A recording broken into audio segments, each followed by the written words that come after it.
Hey guys, Professor Bill, Comic Book University. I'm reading Ghost Rider, issue number 4. Now, we've got Ghost Rider Robbie Reyes, and we've got the totally incredible Hulk Amadeus Cho. We've got Silk is there, and we've got Wolverine Laura Kinney there. And they also just, last issue, they just recruited Agent Coulson and Agent May from Agents of S.H.I.E.L.D. Very cool, all right?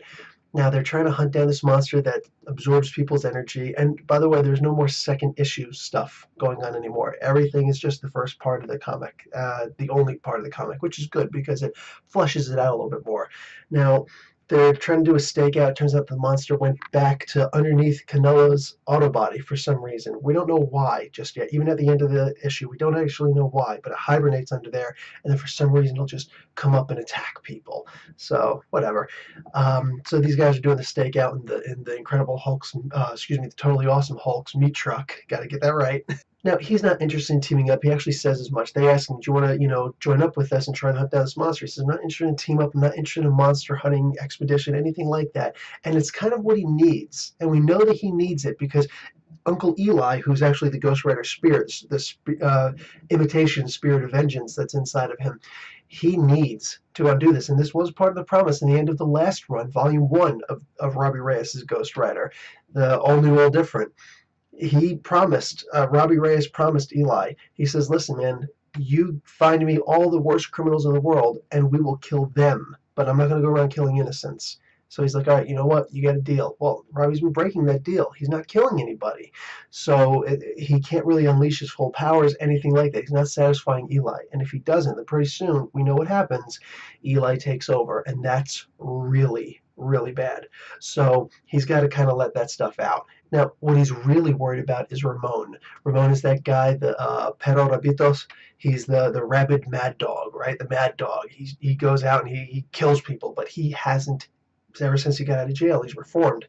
And maybe the rumors aren't true, I don't know, but he's not interested in the gangbanging life anymore, which is good, but he still carries a pistol on him, he still carries a switchblade on him, he's still a tough, mean guy, and he'll talk to you first, but if you don't back down, he won't hesitate to strike first, second, 14th, whatever. He's a mean guy.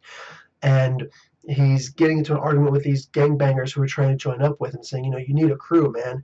And he beats them up, chases them away.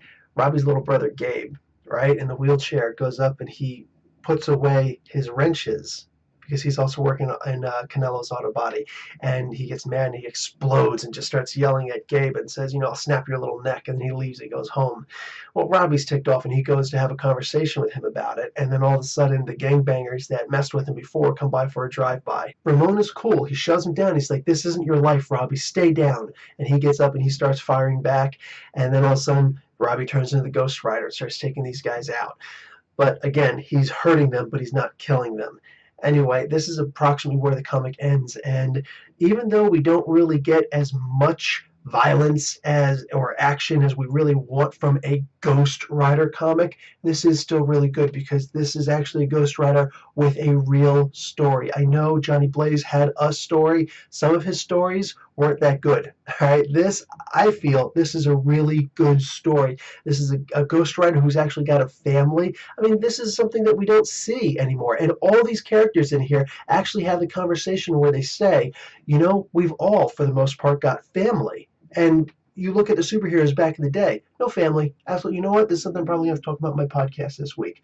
Superheroes don't have families. That's what made Spider-Man so interesting, is that he had Aunt May to worry about. He had his wife, Mary Jane, to worry about, and his girlfriend, Gwen Stacy, before that to worry about. But the idea is that most superheroes don't have families, and now they're trying to change that because they're trying to make it more grounded. And if Marvel could get any more grounded, this is probably the way to do it. Anyway, guys, I'm going to give this comic a good, solid B. This was a lot of fun. I can't exactly call it wholesome, but it did speak to the family issue, and that's great for comics. Anyway, guys, Professor Bill, Comic Book University, class dismissed.